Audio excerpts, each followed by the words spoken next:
Hello, ഇന്ന് പ്രത്യേകിച്ച് ഒരു പണിയില്ലാത്ത അൺപ്രൊഡക്റ്റീവായിട്ടുള്ളൊരു ദിവസമായിരുന്നു. അപ്പോൾ അതിൻ്റെ ഒരു ചെറിയൊരു വേർഷൻ ഓഫ് മിനി വ്ളോഗാണ് ഇപ്പോൾ ഇത്. ഇപ്പോൾ രാവിലെ തന്നെ അടുക്കളയിൽ പോയപ്പോൾ അമ്മ ചെറിയൊരു പണി തന്നിട്ടുണ്ടായിരുന്നു. കായ നുറുക്കാൻ രാവിലെയല്ല ഉച്ചയ്ക്ക് കറി വയ്ക്കാൻ, ഉപ്പേരി വയ്ക്കാനേ കായ നുറുക്കാനായിട്ട് പറഞ്ഞിട്ടുണ്ടായിരുന്നു. അപ്പോൾ അതിനുശേഷം ഞാൻ ചായ കുടിച്ചു. അടയായിരുന്നു ചായക്ക്. അട കഴിക്കുക കഴിഞ്ഞിട്ടാണ് ഞാൻ ചായ കുടിച്ചത്. അപ്പോൾ ചായ ഗ്ലാസ്സുമായിട്ട് ഞാൻ പോകുന്നത് ഉമ്മാർത്തേക്കാണ്. അത്യാവശ്യം നല്ലൊരു കാലാവസ്ഥയായിരുന്നു ഇന്ന്. അതിനുശേഷം മീൻ വറക്കാൻ പറഞ്ഞിട്ടുണ്ടായിരുന്നു. ചൂടയായിരുന്നു മീൻ, ചൂടാന്നാണ് പറയുക. അപ്പോൾ അത് തന്നെയായിരുന്നു കറി. അപ്പോൾ ഇതെല്ലാതും കൂടിയിട്ട് ഉച്ചയായപ്പോൾ ഞാൻ ഫുഡ് കഴിച്ചു.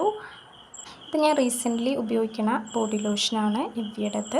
അത്യാവശ്യം നല്ലൊരു ബോഡി ലോഷനാണ്. പിന്നെ കുറച്ച് പ്രൊഡക്ട്സ് ഉണ്ടായിരുന്നു, അപ്പോൾ അതൊക്കെ ഒന്ന് ശരിയാക്കി വെച്ചു. പിന്നെ കുറച്ച് ഐസ് ക്യൂബൊക്കെ എടുത്തിട്ട്, പിമ്പിൾസിന് നല്ലത് ഐസ് ക്യൂബ്, അപ്പോൾ മുഖത്തെ പഫ്നെസ്സൊക്കെ പോകും. അപ്പോൾ അതിന് മുന്നേ ഫേസ് വാഷ് ഇട്ടു. ഇപ്പോൾ ഞാൻ ഉപയോഗിക്കുന്നത്